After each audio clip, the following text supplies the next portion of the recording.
Hello,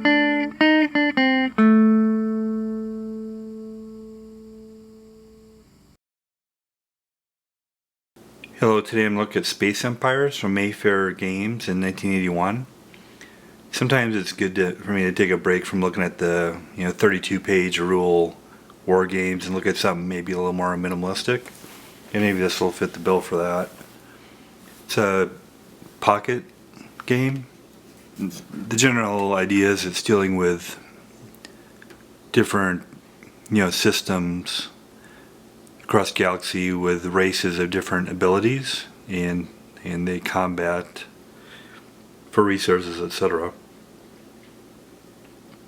Not to be confused with Space Empires 4X from GMT, which I've also reviewed if you want to check that one out. Cover art, it's well done.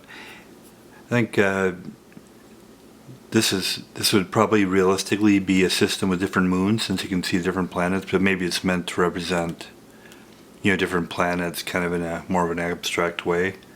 Some nice detail here on the planet with ship, maybe some defense mechanisms over here, interesting valley. It looks like this, I'm not sure what's going on here in the scale here. Either this is a orbiting asteroid that's spherical with things, I don't know, or maybe it's a kind of hemispherical hill on the world. It's kind of hard to tell, but regardless, it's nice to see the it's kind of intriguing what's going on here. So, the decline of the Corellian Empire led to numerous confrontations between neighboring star systems for the domination of their sectors. Lead your fleets in battle to conquer the universe.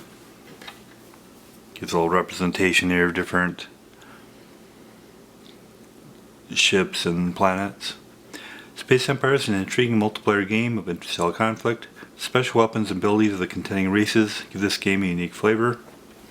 Credits: design Neil Zimmer, development James Griffin, cover art Louis Griffin, and playtesting by Mayfair. Here's the introducing premise. As a Corellian Empire withdrew their starships to deal with the Corellian revolt, they eventually led to the formation of the Intergalactic Republic. Every star sector of the Empire had to deal with the simmering rivalries between their star systems.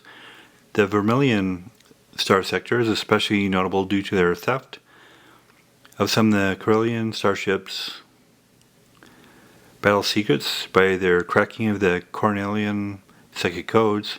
The conflicts of that sector more or less determine the form of the government that the future republic took. The conflict begins as players build armadas of starships to conquer other worlds. The player's purpose in Space Empires is the imposition of his form of government on other alien races and to gather new allies in the conquest of the known universe.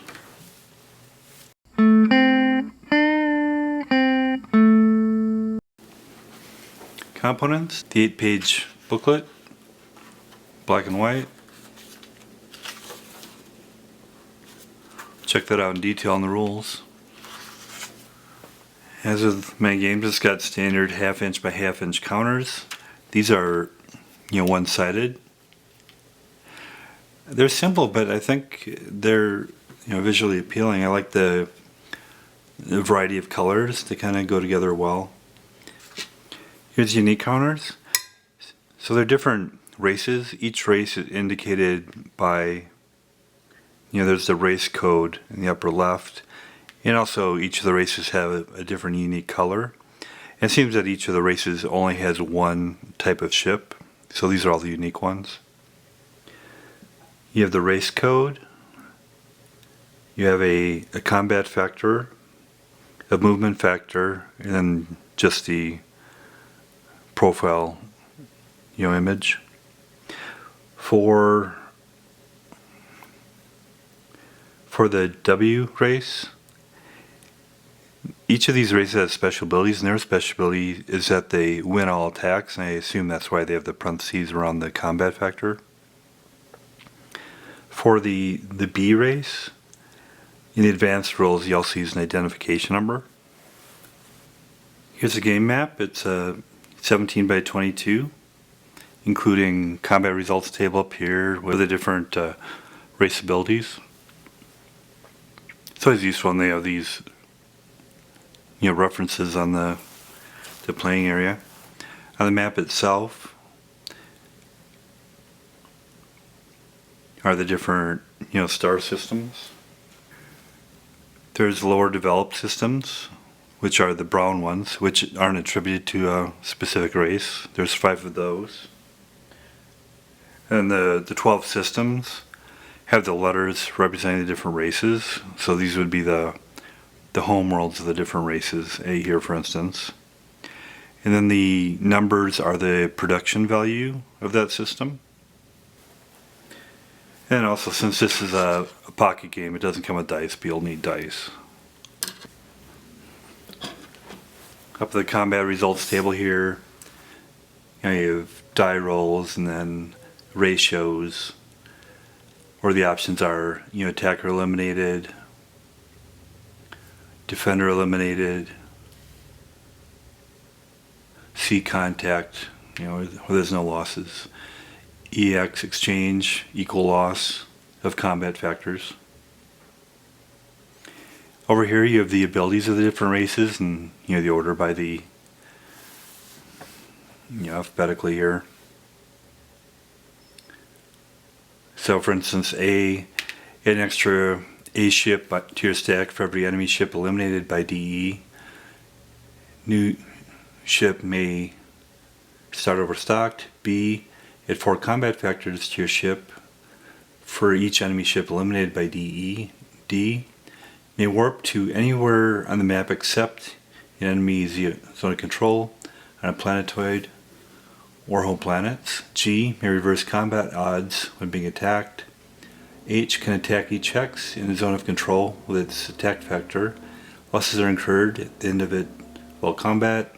J, may reroll any attack once. M, each ship may build another ship providing it wasn't involved in combat. First one free.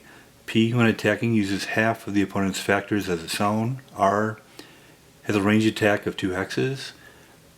X's and D's in range attacks only. S, may move through enemies under control. All attacks are optional. V, builds 2 ships a turn. May move and attack twice. Unlimited stacking. W, wins all attacks. So you see the different race abilities. Then we'll get into rules.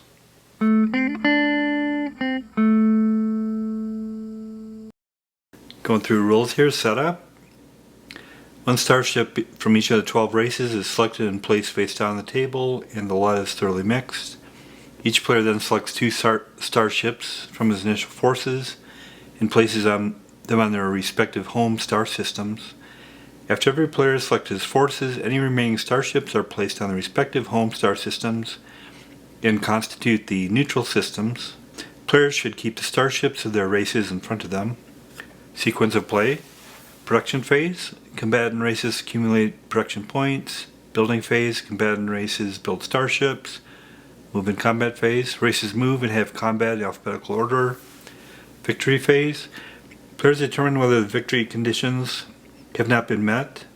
If victory conditions have not been met, players repeat steps 1 through 4 until victory conditions have been met. So it seems pretty straightforward. Then getting into neutral star systems here.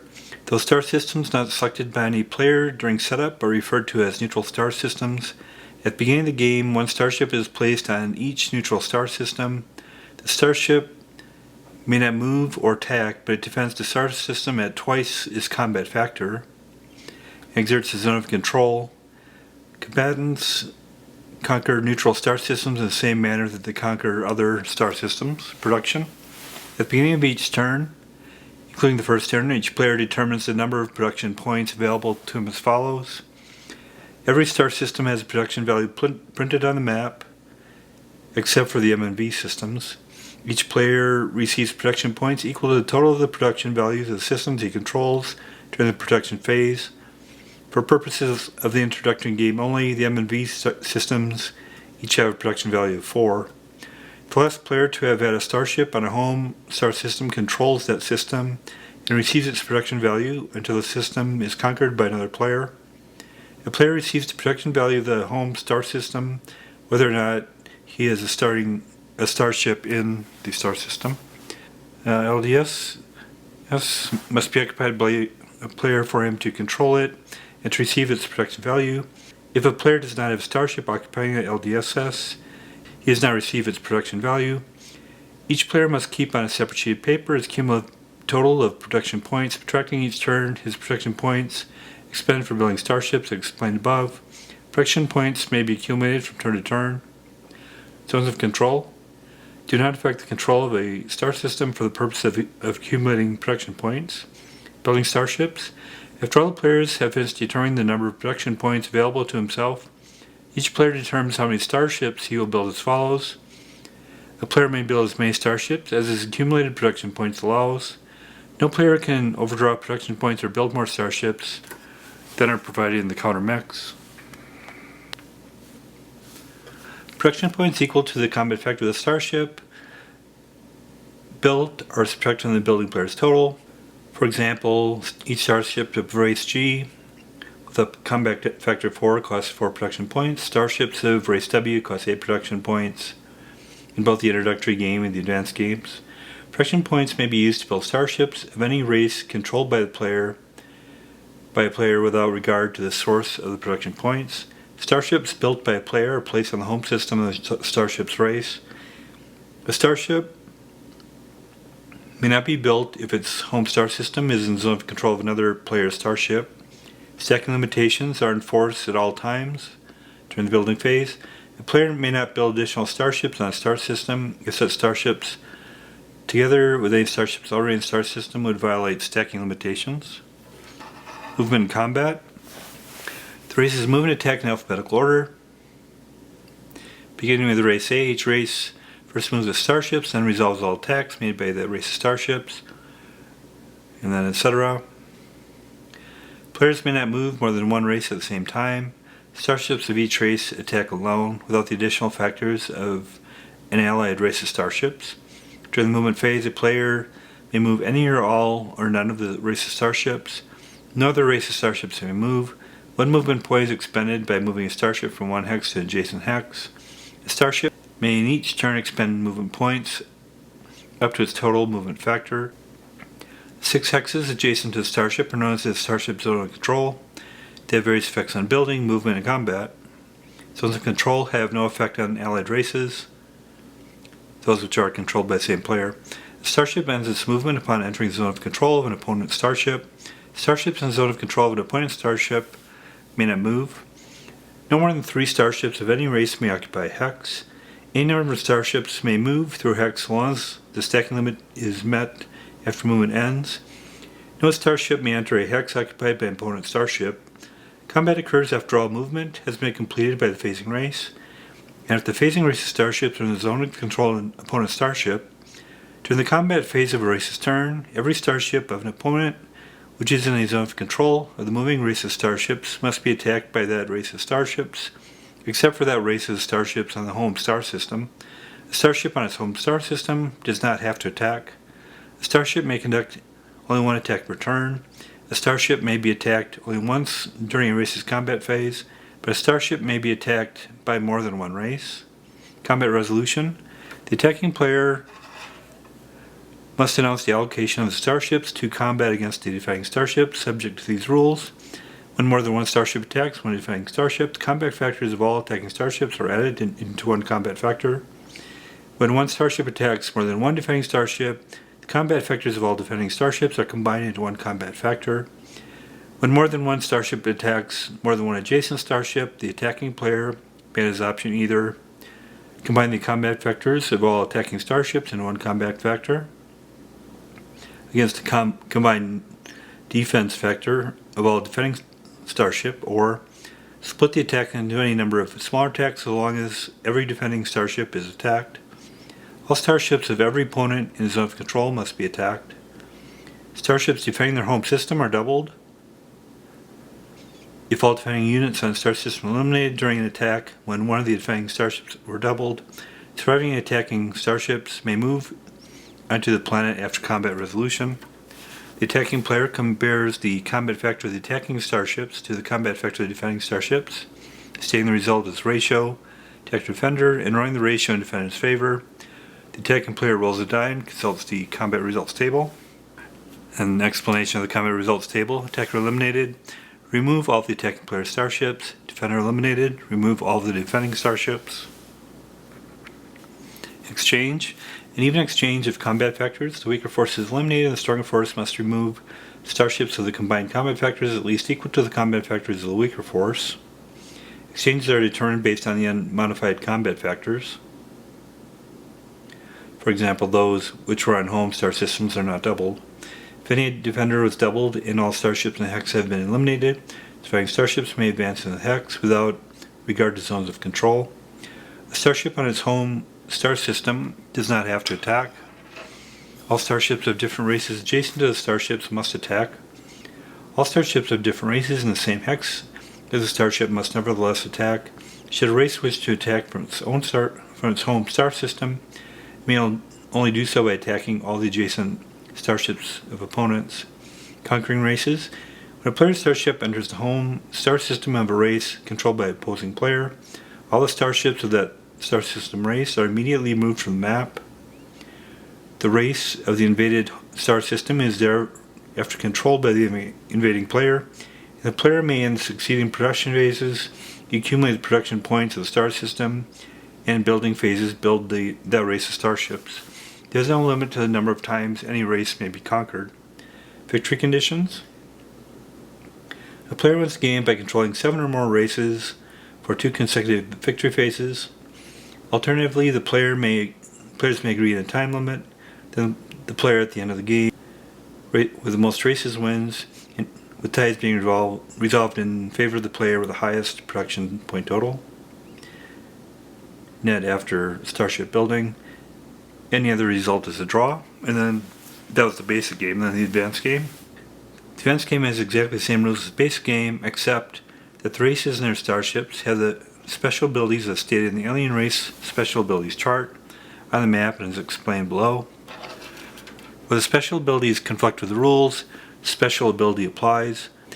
A. The amoeba race uses a paralyzing ray on their opponents. A DE result indicates that the enemy starship was captured. The A's then convert the captured starship into an A starship. The new starship is added to the conquering A starship stack. The new starship may violate stacking limits until the next A movement phase. B. The behemoth race also uses a paralyzing ray and adds the parts of any captured starship to starships which captured it. The DE result means that starship is captured. The B starship then adds 4 combat factors to its combat factor, regardless of the captured starship's combat factor. The B starship's new combat value must be kept on a piece of paper. D. The Drids have advanced warp engine technology. The Drid race can in any turn take any or all of its starships anywhere in the map except into any zone of control, the hex occupied by a starship or any star system. After warping, the starship may not move further in that turn. Starships may not warp out of the zone of control. G. The Gort race has a repulsion field generator.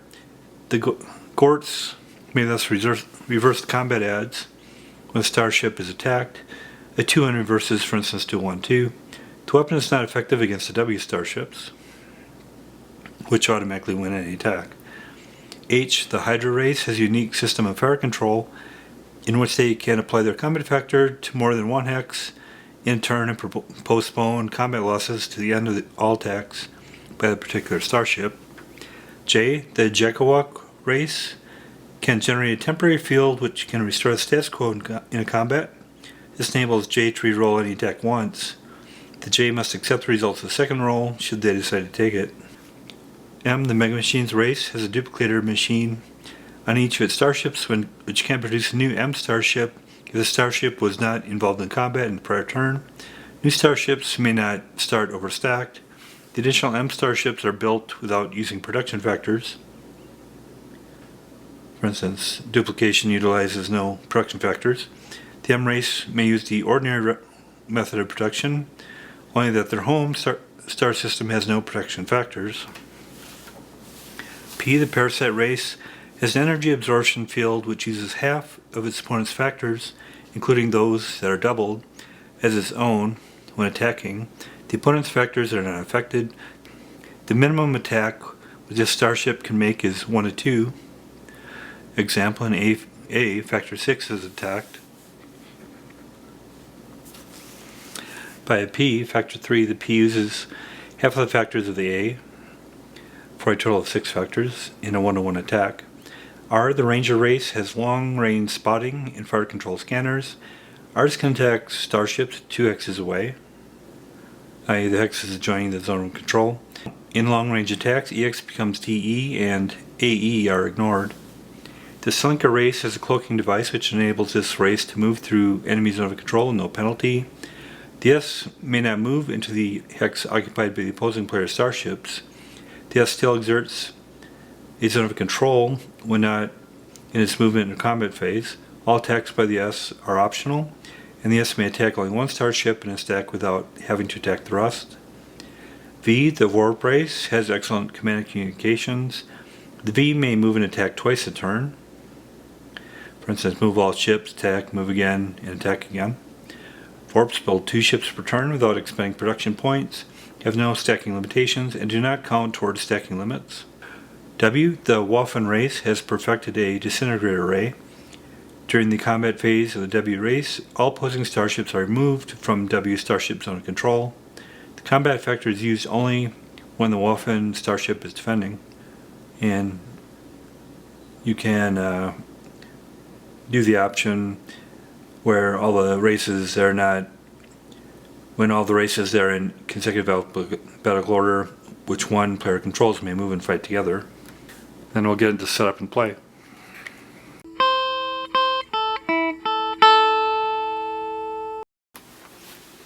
So I'll get into setup here.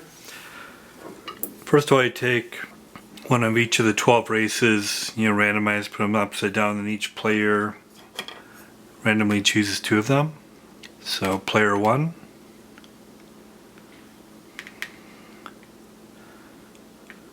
player 2, player 1, player 2.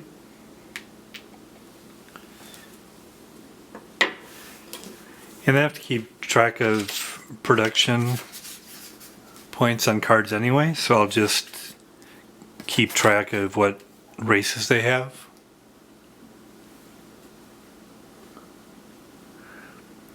On these cards. So player 1 will have V and R. Player 2 will have A and B. Then you put them on their star systems.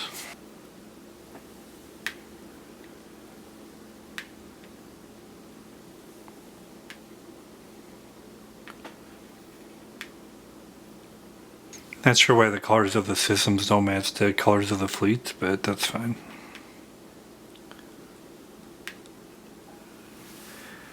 And then you place the neutral systems on their worlds. For player 1, we have V and R, and for player 2, A and B. Then placing the few remaining independent ones.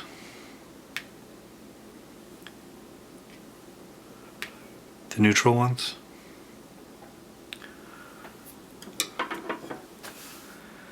Okay, so the players' races have been placed for the 2 each, and then all the neutral races have been placed. Let me do the production build phases. Player 1 has V and R, and V doesn't cost any production, so there's no production I have to concern about there. Yeah, I find it's kind of easy just to do the build and production at the same time, because some of them will just, the build is exactly what the production is. And they can build 2 per turn with no stacking limitations, without doing any production costs. So that's V, that's their one of their special abilities. And then for R, they have a build of, they have a production of 3, and they have a build cost, which is the combat factor of 2. So they'll have a net 1 of production, and they'll get 1 unit.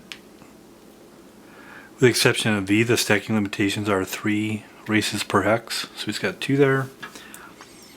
So once done all their productions and builds, player 2, and I'm setting the excess units off to the side here. A has a production of 6 and a build cost of 6, so they'll build 1 of their units. B has a production of 4 and a build of 4 also, so it just makes sense to build 1 unit there. So for all that, player 1 got a net of 1 production after all the ships have been built. And they go in alphabetical order, which may be an advantage for player 2 because they have races A and B. Doing movement, he'll just start spreading out here. Go to some neutral systems. It's got a movement factor of 5. Then he'll set this one over here.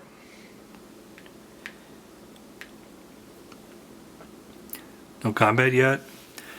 B has a movement factor of 6. He's kind of right there between V and R, so he's a little bit, he wants to keep one of his on his homeworld because they might be coming. He's got a movement of 6. He'll start heading down here to this neutral world. And then C's is a neutral, so no movement. D, neutral. G, H, J, M, P, they're all neutral, so they don't move. Then we get to R. You can move 5. He's going to keep 1 in his homeworld as well because he's concerned about B coming over.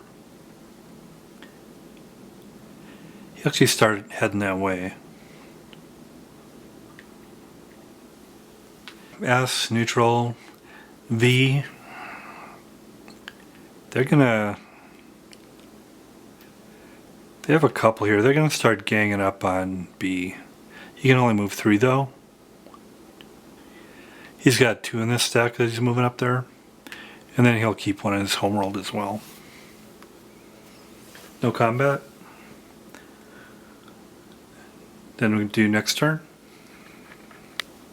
And something that comes in handy too, if a race has a couple different star systems, they don't have to just build with the production units of that star system on that planet. They can share it among them. And with player 2 building in A and B, he'll take advantage of that because he wants to mainly build over here in B. He's got 6 units at A and 4 at B. So 10 total. So he'll, of those 10, he'll use 8 to build 2 more units on this planet. And then note that there's an excess of 2 production that are left on planet A, so he's got a net of 2 there.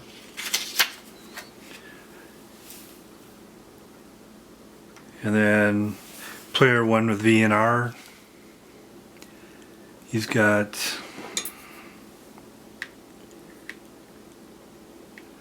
3 production there. And on V they automatically produce 2 units. There's no stacking limitations. Doesn't cost anything.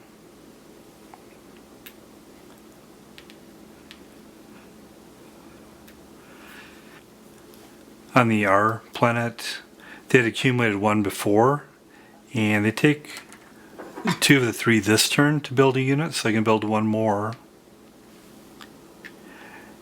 That leaves them with an excess of 1 that turn and 1 from the previous, so 2 excess, and they can take that 2 excess and build 1 more unit. So now they're down to, net 0. And then movement in combat. The neutral defenders of planets get a bonus on their defense, so I think, A moves first, and he thinks he's overmassed if he just takes on S by himself, so he's going to be moving over this planet. Didn't quite make it. He'll move here to stack this one. Next turn they'll attack that one. B. He's gonna come take a defensive posture up here because it looks like they're coming for his world. He's not going to stack it there because he's got a stacking limitation of 3, so he'll take one off there. Another off here. Because he wants the option of building more units there next time. The neutral races don't move. Then we get to R. He'll be moving this stack on here. He'll move 1 closer. Actually, he'll stay here.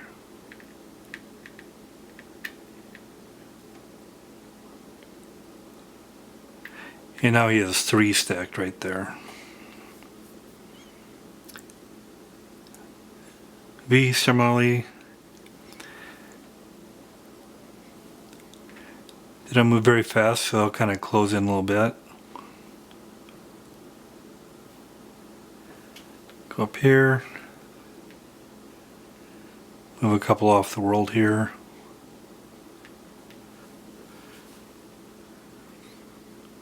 No combat yet. Next turn, do production build. A and B, again, they have a total of 10. They want to figure out how to distribute them.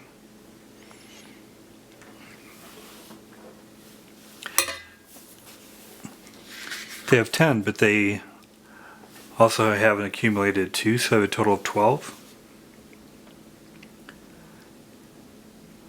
A's just going to kind of stay here working on these worlds here.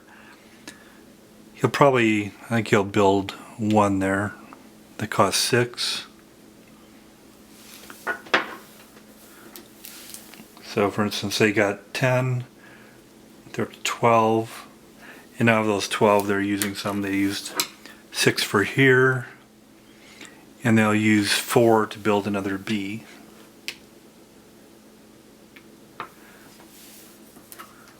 So they'll use a total of 10, now they're back down to 2 again. That was the combined A and B units. And then R has a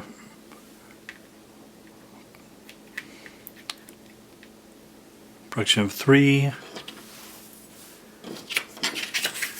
They don't have any accumulated units, so I can build 1 more for a cost of 2, and then they have a net of 1. V again doesn't cost any to produce, they automatically get 2 units, and they have no stacking limitations, so they'll put them on their world now. But they're all out of units now, so that's all the units they have. Then movement and combat. First of all, A moves. They got 2 stacked here. And they've just entered the zone of control of G, so there'll be combat that happens there. Now looking up here, these are the special abilities. Maybe they'll affect combat. A, an extra A ship to your stack for each enemy ship eliminated by DE. New ship may start overstacked. So if they are successful in combat, they might get a ship. G, may reverse combat odds when being attacked. So that's handy. So defending a home world, you get to double your combat factor. A has a total of 12 combat factors, the 2 6s, and then G would have a double of 4, which is 8, 12 to 8, which is a ratio of 3 to 2. But G has the ability that can flip that, so for the attackers of A, it's 2 to 3. That's their special ability. Looking at the combat table then for the ratio of 2 to 3 with A attacking. 1. AE, attacker is eliminated. That worked out well for G by flipping the odds there. As a result of that battle, one of the A attackers is eliminated. Take him off. Then we'll go up to B. B's going to consolidate his forces here. He'll stack 3 of his B units here. He'll have 3 in his homeworld and then 2 on the ships in front.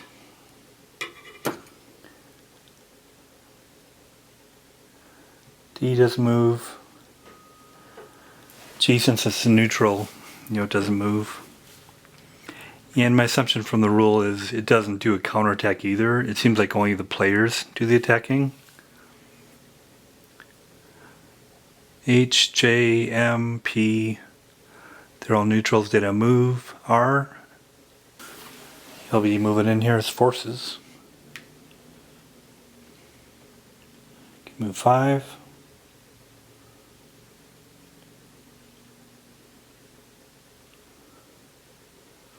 Now he's in the zone of, he's actually going to approach here, so he's only in the zone of control of this stack of units instead of being in the zone of control of both of them. And then he'll do his combat. Looking up here then in the combat for R. The special abilities are, R has a range of attack of 2 X's. X's and D's are D's and range attacks only. So he could have stood back a little bit, but that's okay, he'll be in close. B's special ability, add 4 combat factors to your ship for each enemy ship eliminated by DE. The idea being if you destroy some of these, he's going to take their parts and build his own ships. As it is, we have a combat factor of 6 for R against 8 for B, so not totally favorable. So you have to round into the defender's favor. It's a 6 to 8, which it's almost a 2 to 3, but not quite. So we'll make that a 1 to 1. Roll. 4 EX. Exchange an equal number of combat factors.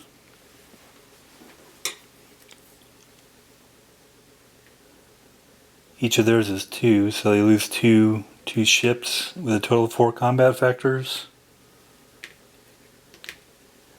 And B loses one that has a combat factor of 4. In the exchange, this ship, the R ship, wasn't eliminated by DE, so B doesn't get extra combat factors to build a ship from that. So that's where they're at. And then V. So V builds 2 ships a turn. They may move and attack twice. So this is where we're going to use the benefit of their moving and attacking twice. They'll move in here, 2, 2, 3. Then they'll move these up, 3.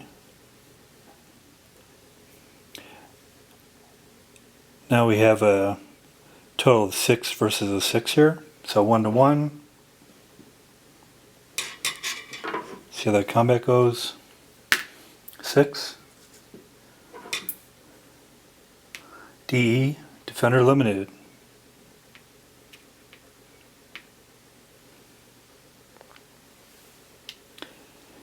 And he can move and attack one more time. He'll move these in here. And it doesn't have any stacking limitations, so we can move these guys up here as well. And now he has 4 units stacked with 2 combat factors each, so a total of 8. It's not super favorable though. He's going against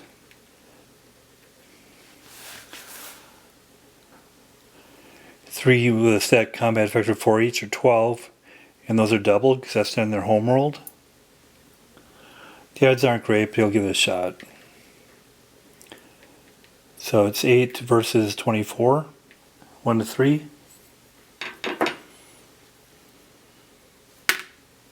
5. Nothing happens. Probably isn't the wisest move, but at least got a sense of that. Then we'll go on to the next build phase. Player 2, he's got 2 accumulated. He still is building 4 at B and 6 at A, so he's got 10. So he's got a total of 12. But he's got all 3 of his units stacked in that star system B, and there's a stacking limitation, so he can't build any more there. Means he can build 2 more 6 A units, which he'll put there.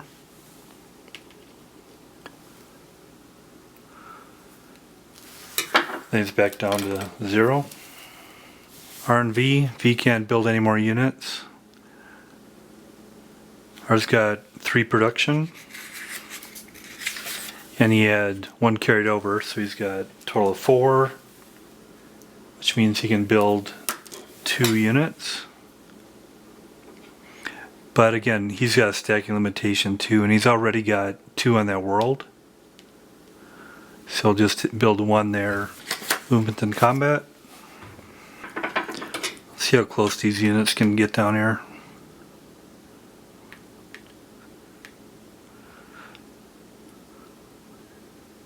They'll start spreading out to this world.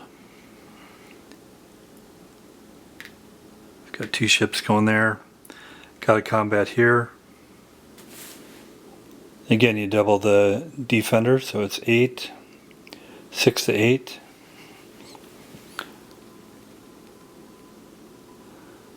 Which is almost 2 to 3, but not quite, so it'll even that up to, round it up to 1 to 1. There's no benefit of G switching the odds on that, but that's their special ability if they want to. Roll. 4. Another exchange.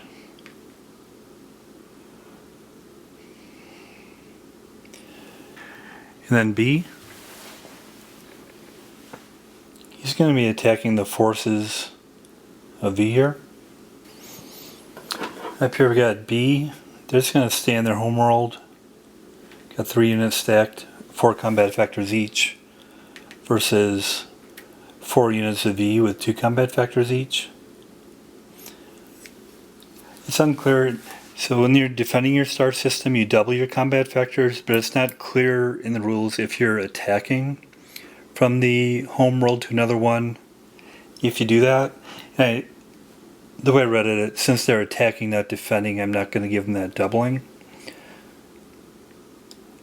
Either way, you'll get the sense of it.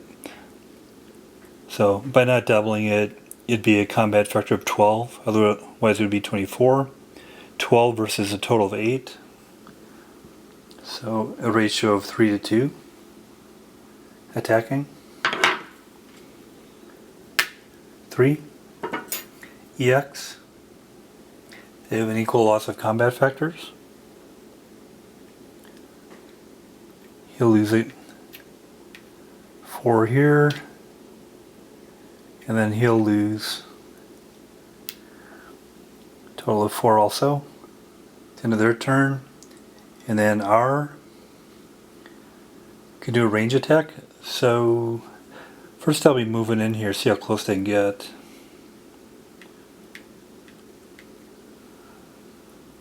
Unfortunately, these guys aren't close enough to fire. I think he's actually going to regroup, because they're a little bit overmatched there.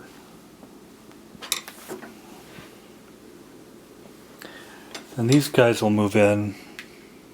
There's no stacking limitations, so they'll go.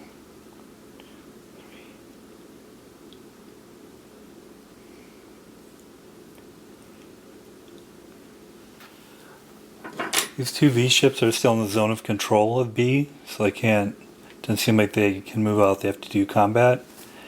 They have 4, and then the total of here is 8 double 16, so a 1-to-4 ratio, which is not super great. And it may not work out well for them. 6.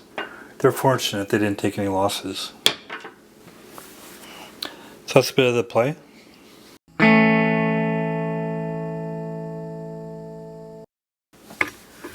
That's Space Empires from Mayfair Games in 1981. It's a lot to like about it. I like games that are pretty straightforward to play, but are enjoyable as well. There's only about 8 pages of rules, but it's pretty quick to learn. Actually, even though it's from the 80s, it works surprisingly well as far as the graphics, I think, even though it seemed like a pretty straightforward presentation. I do like the contrast of the colors on the board and how the star systems are set up. It's great that the combat results table and special abilities are all on the map. Appreciate that. You do have to keep track of, production point, but that's not a big deal. You just need a card for that. Definitely, it's got a lot of replayability. It's actually impressive how they're able to do such a kind of enjoyable game with a lot of replayability in such a small package with simple rules. It's kind of hard to find out there, but I'm glad I got a copy. Definitely recommend it and give it a 7 out of 10. Thanks a lot.